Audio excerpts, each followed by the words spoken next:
Hello everyone, Earl Henderson, Primordial Defense. Thank you for watching. I have another Monday quarterback video for you. I'm going to play this video and talk about things that are going on. I better explain what's going on and talk about things that I think that are being done right and or done wrong. Here we go. Hello everyone, I'm Detective Brandy George with the Mesa Police Department. This critical incident community that skip through the beginning because it's usually be sharing our officers' body-worn camera videos, especially for young children and sensitive viewers. Hello, I'm Detective Richard Encinas with the Mesa Police Department Media Relations Unit. Just before midnight on August 22nd, 2022, a woman called 911 and told the operator that she had just returned to her home on the 500 block of West 9th Street and noticed her front door had been compromised and she could hear someone inside. 911 emergency. Hello? 911 emergency. Do you need police, fire, paramedics? Yes, hello. Listen, somebody's broke into my house. My door is kicked in and there's somebody inside. She advised the operator that she had an unsecured handgun in her kitchen. Yes, and I used to have a weapon on me, but my weapon is in the house. I left it in What kind of weapon do you have in the house? It's a 9mm. The woman did not enter her apartment, but waited outside for officers to arrive.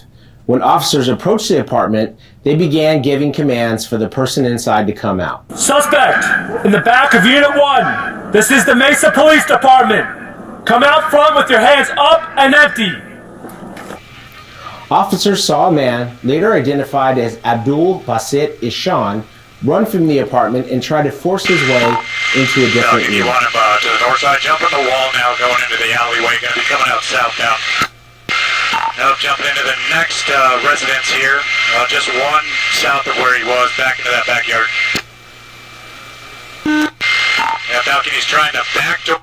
Alright, so before we go any further, so this woman comes home, notices her door is kicked in, and tells the dispatcher that, she normally carries a gun, but she left it inside. Well, that unfortunately happens a lot. People not carrying their damn gun and instead leaving it behind either at home or in the car, and it is easily accessible and operable to unauthorized people. If you are going to leave home or leave your car and you've got a gun in there, you need to secure that weapon. Make it inaccessible and or inoperable to unauthorized people. Put it in a safe, put a trigger lock on it, put a cable lock through the action, something. That way people either A, can't get a hold of it, or B, if they do get a hold of it, they cannot easily, readily put it to use right then and there. They have to do something extra, like drill the lock, cut the lock, pick it, whatever. They have to do something that takes time to get that damn thing to work.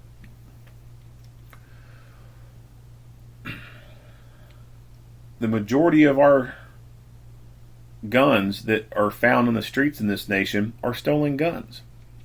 And they're stolen from people's cars and homes that do not secure their shit when they leave. So, lawful gun owners are the biggest threat to gun rights because they're not fucking taking care of them the way they should. And these little shithead criminals get a hold of them, they use them in crimes, and then the anti-gun crowd uses those numbers, uses those statistics against us. You're literally cutting your own throat when you do not secure your gun. Your gun should be on you or within arm's reach of you. If it's not, then it's accessible to everyone else. And you need to lock it up. And so that, to me, is probably the only sensible gun law that I could think of that could make some kind of difference in how these guns are stolen and ended up on the streets. I think that people should be punished when they negligently leave their gun laying around and don't do anything to try and secure it. Like someone who leaves their gun in their car, they leave it in the center console that doesn't even lock. And then someone busts the window out in a car, opens the center console, takes the gun. Those people should be punished for negligently leaving their gun like that. Anyway, moving on. Door of that residence. The lights on that back. And let's just take a second and look at this pile of shit. Like, what the fuck, man? Like, look at all this junk. Porch. When he couldn't get in, he gained access to its attached exterior laundry room. Dirty motherfuckers, Dr. man. That team coming Like, every one of these damn lots right here look like shit. Just all kinds of junk. through the gate. He just went inside some sort of storage shed. And after you come around that corner, it's directly to your right side. Yeah, Falcon to that unit. If you guys want to hold right there, right around that corner, just give up verbal announcements. Officers surrounded that area and again gave commands. Based on the possibility that Ishan was armed and had access to the unit through the laundry room, they moved in closer. Ishan fired at least one round. The team backed off and called Chandler SWAT to assist. When the SWAT team arrived, they deployed a robot and a drone, both equipped with cameras. As you can see on this drone video, Ishan is hiding in the corner and has covered himself in blankets. Ishan points a gun outside of the blanket and fires at the drone. Ishan refused to exit and shot the drone and the robot. Here is video recorded by the robot. This is the Mesa Police Department. You need to come out now. We know where you're at. Come out with your hands up and put the gun down immediately.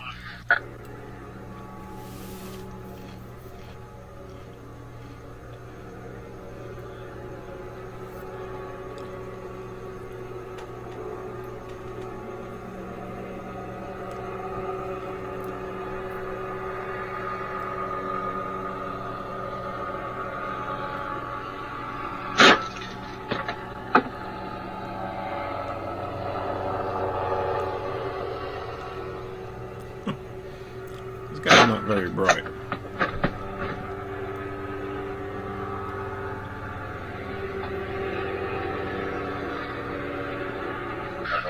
This is the Mesa Police Department. You need to come out with your hands up now. We can see you. Come out with your hands up.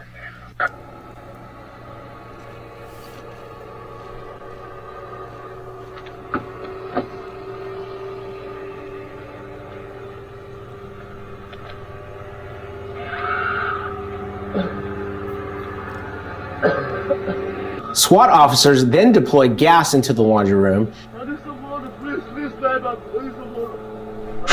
Okay, we will give you some water, man, but we cannot give you water if you're there.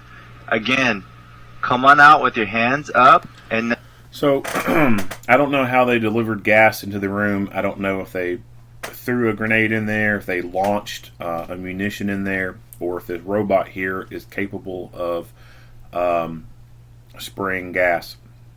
But the drone that they took that flew in there and this little robot that they have coming to the door, these are great pieces of equipment to be able to utilize for situations like this. You can really reduce the risk of anyone being harmed by just simply sending a little drone in to take a look at what's on the inside. Send a little robot in there to take a look on what's on the inside.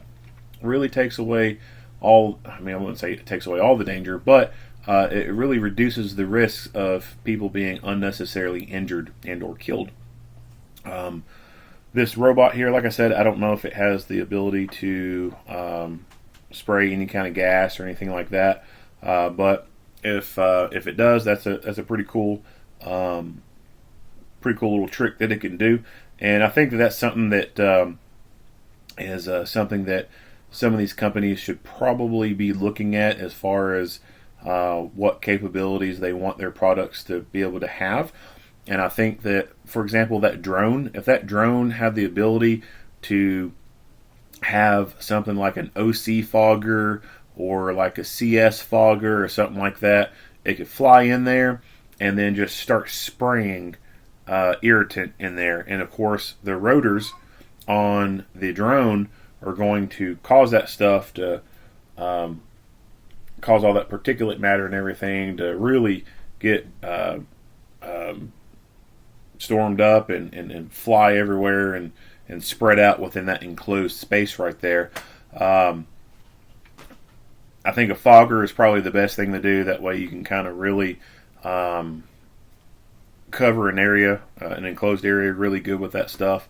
If it had like an OC device on there that was in like a stream kind of spray configuration, I don't think that would be very effective. I think more of a fogging effect would probably be pretty good. I know Axon has a drone that has the ability to fire taser cartridges. That seems kind of cool. I haven't got to play with it. I haven't really got to see a whole lot of videos on it. I think it's kind of an interesting thing. And something like that could even be useful in this kind of scenario if the person is visible. So he was covered by a bunch of blankets. Are taser cartridge or taser probes going to be able to do anything with that? Probably not. So that's where I think that an irritant like OC or CNCS being on some type of fogger delivery would be really beneficial to attach to a drone. That way you go inside and set that thing off, and it covers the area pretty good and really jacks them up and makes them want to be motivated to do things the right way. Nothing in your hands, and we'll give you all the water that you need. After some time, Ishan agreed to come out.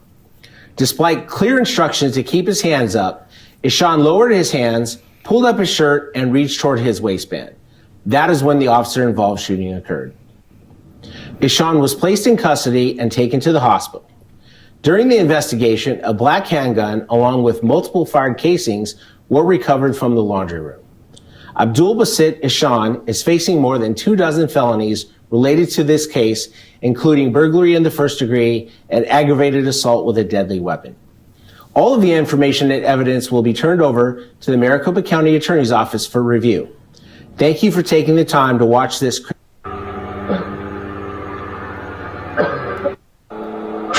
Okay, we will give you some water, man, but we cannot give you water if you're there. Again, come on out with your hands up and nothing in your hands, and we'll give you all the water that you need. After some time, Ishan agreed to come out.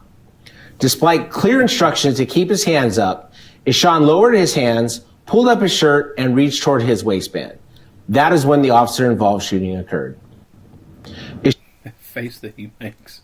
Reached toward his waistband. That is when the officer-involved shooting occurred.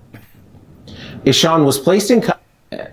That is when the officer-involved shooting occurred. And reached toward his waistband. That is when the officer-involved shooting occurred. And reached toward his waistband. That is when the officer-involved shooting occurred. And reached toward his waistband. That is when the officer involved. Yeah, play stupid games, win stupid prizes. This dude was given very clear instructions. Keep his hands up, and what does he do? He reaches towards his waistband.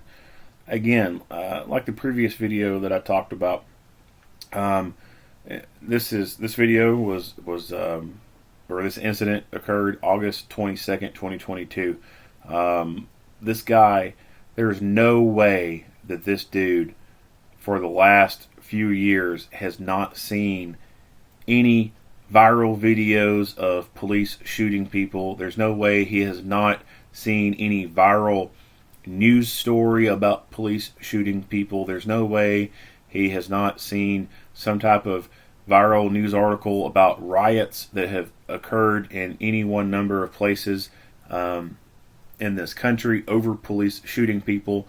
There's no way that he has not seen any kind of viral stuff from the left and their bullshit propaganda and agenda talking about police brutality and police just foaming at the mouth to shoot people of color. There's just no freaking way that this dude for the last few years has not come across any single bit of that. It's impossible. He's had to have seen something relating to police shooting people. And he has to know that you reach towards your waistband, you're probably going to get shot. But what's he do? He reaches towards his waistband like a dummy. And then what happens? He gets shot. So, for one, this guy had a gun and was shooting at the robots in the drone. And even before those robots and drones got there, he fired a round off while the police were trying to go in there after him. And he's been given clear instructions. Like, this dude, he brought it upon himself. He asked for this. He probably, did not want to get shot. He was probably in pain from the chemical irritant that they put in there. And he was probably just going to use his shirt to wipe his face. Probably, something just very innocent. But, like I said, he was given very clear instructions, and there's no way in hell for the last few years he has not seen anything viral about police shooting people, and should have known that reaching quickly down to your waistband is a very bad idea in a scenario like this. It's crazy to think that out of the millions of years of human evolution, this dude is the cream of the crop for his bloodline. Like millions of years of evolution, this is what we have to show. This is it. Like this is the best of the best. Like back in the day, all his not his ancestors, but his ancestors were able to avoid eating poisonous plants. They were able to avoid being eaten by tigers. They were able to avoid all this other stuff that just completely killed all kinds of other people and effectively ended so many bloodlines and ended so many family trees. He is the product of successful runs in the bloodline. Like I said, his ancestors survived all that time, never got ate by the tigers, never ate the poisonous plants. And he is this. It's mind-boggling. It really is. Like, you would think that over millions of years of evolution, we would not have people this freaking stupid, but we do.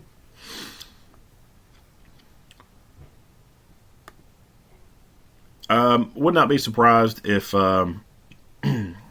this is not his first time being involved with the police. I'd say that he's probably had multiple run-ins with the police before this. Would not be surprised if he has multiple convictions for different things. And I would not be surprised to find out that his most recent crime, that whatever crime it may be that he was arrested for or convicted for, would not be surprised to find out that if he had been given the maximum sentence for that, he would not been able to do this. So we do have a problem in this country with violent offenders being released too early, and just a lot of criminals being released too early, too soon. Too many second chances being given when they don't need to be. And it's been going on for years. It's not like it's like a thing within the last 5 years. This has been going on for a while. And the people who suffer the most are you and I, the good people in life, the people who follow all the rules, the people who don't do any bad things like this person. We're the ones who fall victim to shitheads like this. And it's all because our weak-ass criminal justice system goes way too soft on criminals. So I think it's time that this country bands together and we get with our legislators and we call for more harsher treatment for criminals. We call for times to get hard on crime. It is time to do away with released early on good behavior. It's time to do away with all these multiple chances and slaps on the wrist. It's time to get hard on crime and really start locking bad people away. We don't need them in society walking amongst us because they offer nothing good. Just bad people doing bad things to good people. If you like what you hear and see, go ahead and give me a like and a share. If you have not already, hit that subscribe button and stay tuned for more Monday quarterback videos. Earl Henderson, Primordial Defense. Thank you for watching.